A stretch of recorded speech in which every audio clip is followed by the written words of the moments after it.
Fast 100 की। नमस्कार, मैं हूं राशिद। करेंगे बड़ी खबर से शुरुआत। कांग्रेस ने पंडित जवाहरलाल नेहरू की 125वीं जयंती के लिए पीएम नरेंद्र मोदी को न्योता नहीं दिया है। खास बात यह है कि कांग्रेस ने इस कार्यक्रम के लिए दुनिया भर के नेताओं को बुलाया है, लेकिन मोदी को छोड़ दिया है।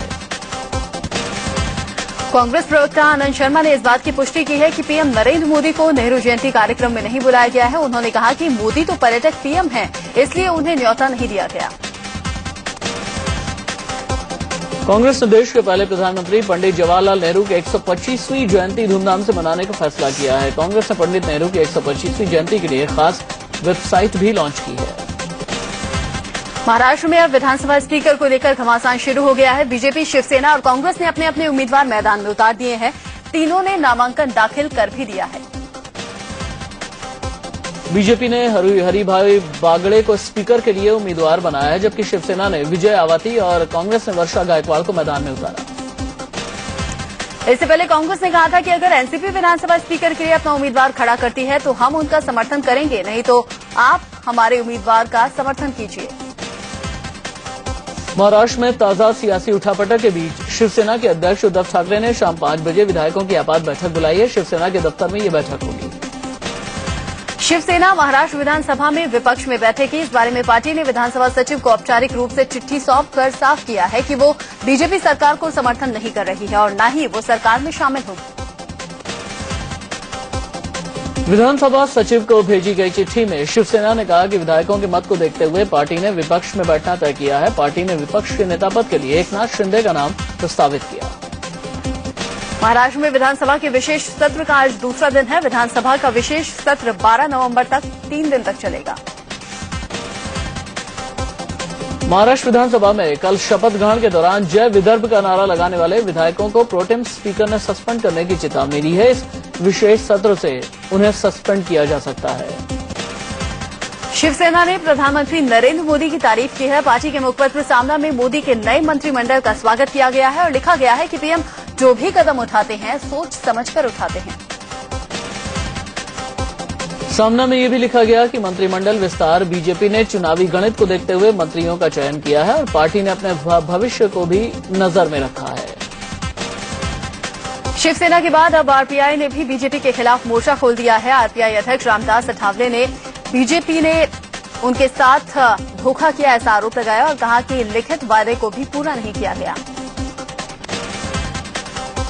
आठवले ने कहा कि पीएम ने उन्हें केंद्र में मंत्री बनाने का वादा किया था, लेकिन वो वादा पूरा नहीं किया गया। उन्होंने कहा कि केंद्र और महाराष्ट्र में सरकार बनने के बाद बीजेपी आरपीआई को भूल गई।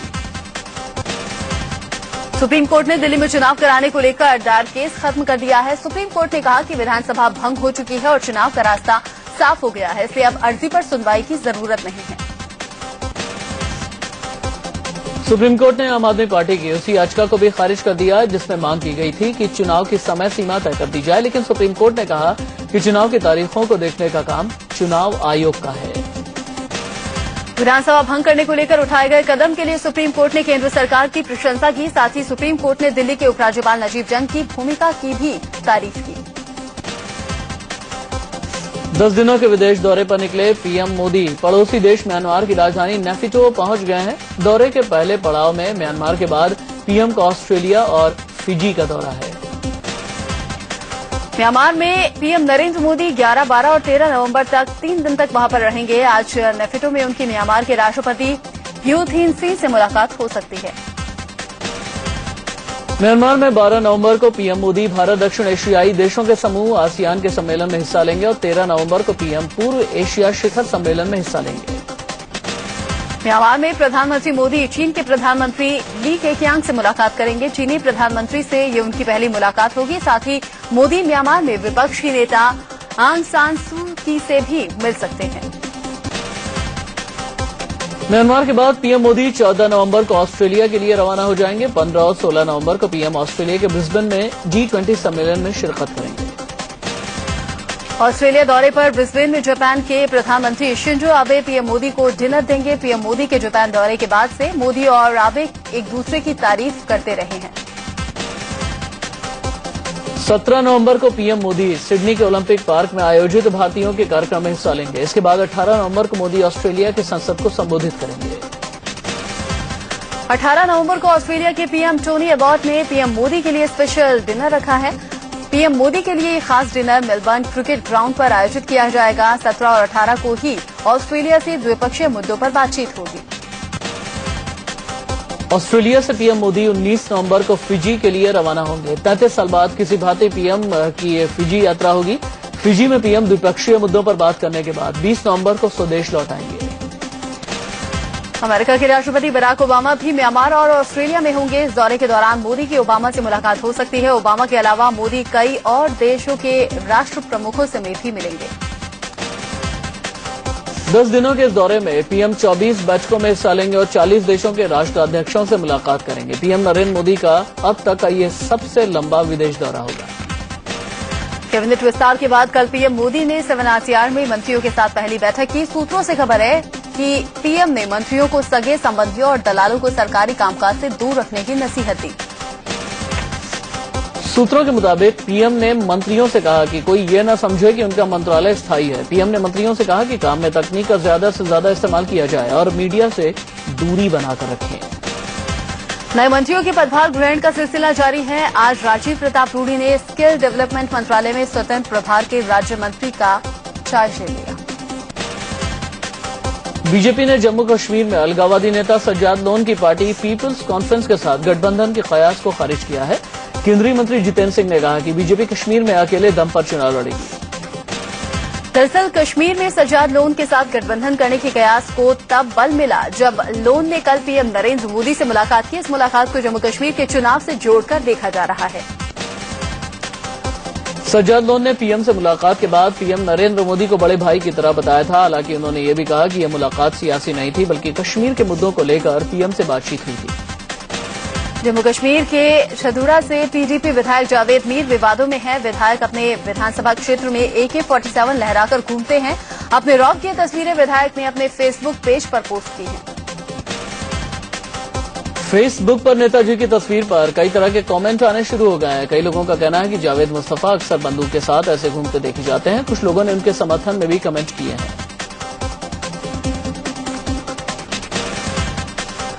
अलीगढ़ मुस्लिम यूनिवर्सिटी के एक अजीबोगरीब फरमान पर बवाल मच गया। यूनिवर्सिटी के वाइस चांसलर ने कहा कि लड़कियों के चलते लाइब्रेरी में भीड़ बढ़ जाती है, इसलिए लाइब्रेरी में लड़कियों की एंट्री नहीं होनी चाहिए।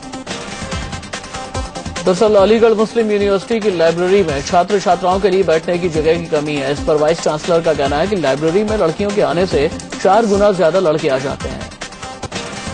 एएमयू के इस फरमान को केंद्रीय अल्पसंख्यक मामलों के राज्य मंत्री मुख्तार अब्बास नकवी ने दुर्भाग्यपूर्ण बताया है और कहा है कि ये दकियानूसी सोच है।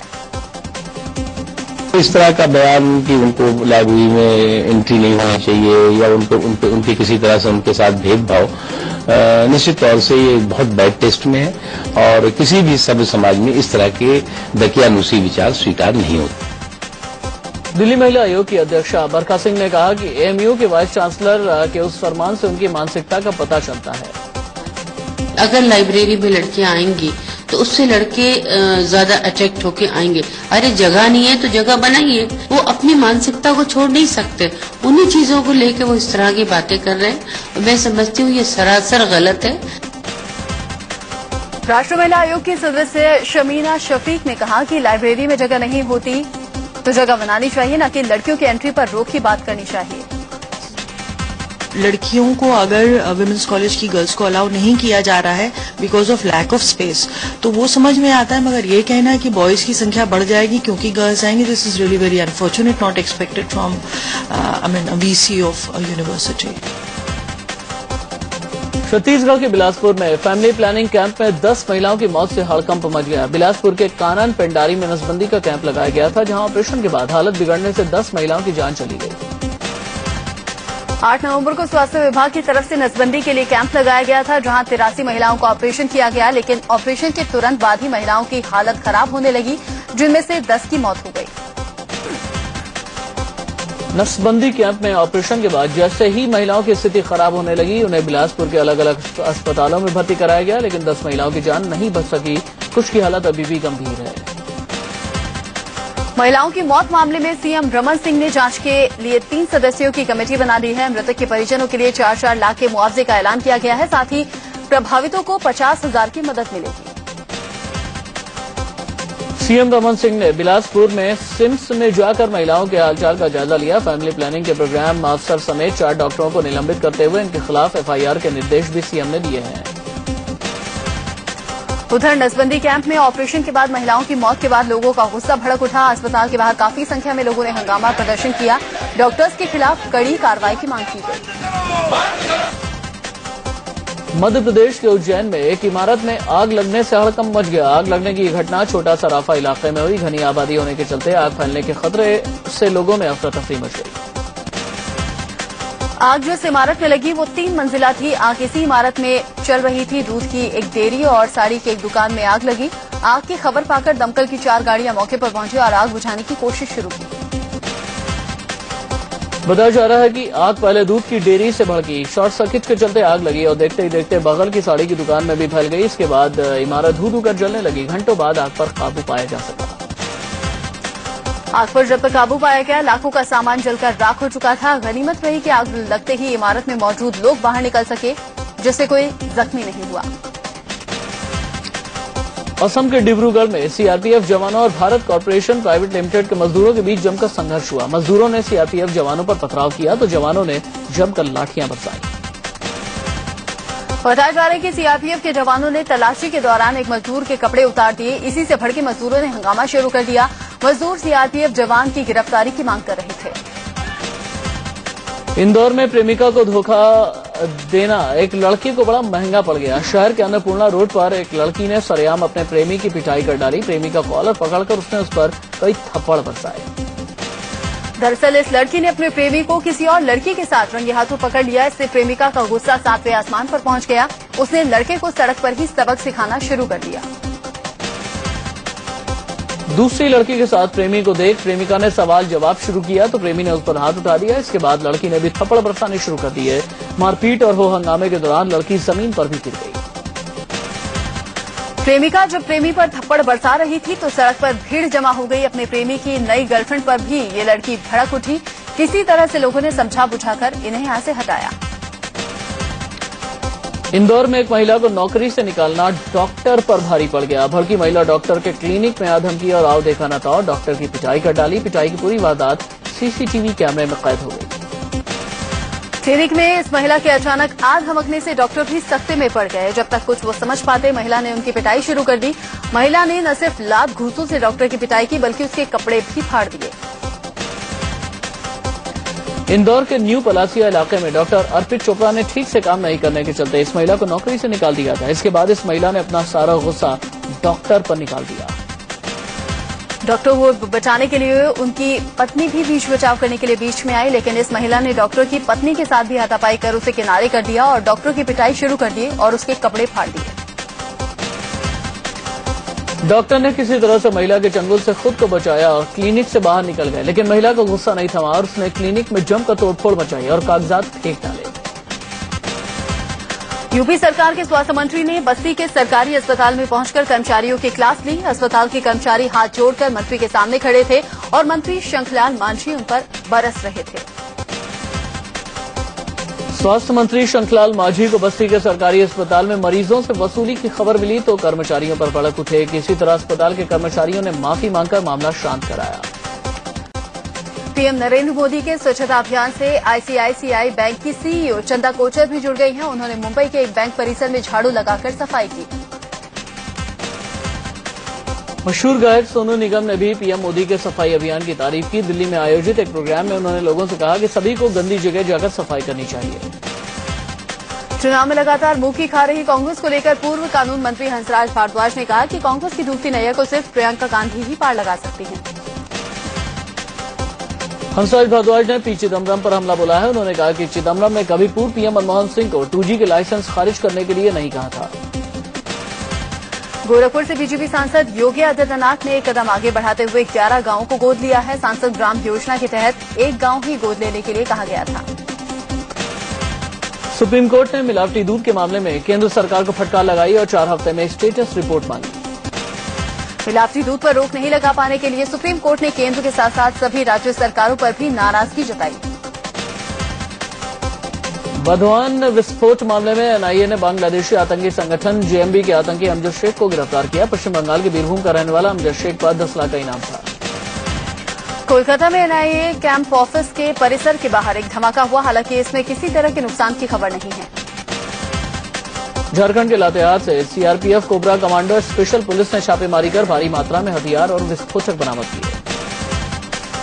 ज्वाइंट ऑपरेशन में 1745 detonator, 154 cooker bomb, 4 quintal urea, gun powder और आईईडी से भरे 3 गैस सिलेंडर बरामद हुए। असम की राजधानी गुवाहाटी में रेलवे पुलिस ने 9 किलो सोना जब्त किया है। लगभग 2.5 करोड़ की कीमत का यह सोना मणिपुर से कोलकाता ले जाया जा रहा था। पंजाब के बरनाला में कार और ट्रक के बीच हुई टक्कर में 8 लोगों की मौत हो गई। सभी मरने वाले एक ही परिवार के थे।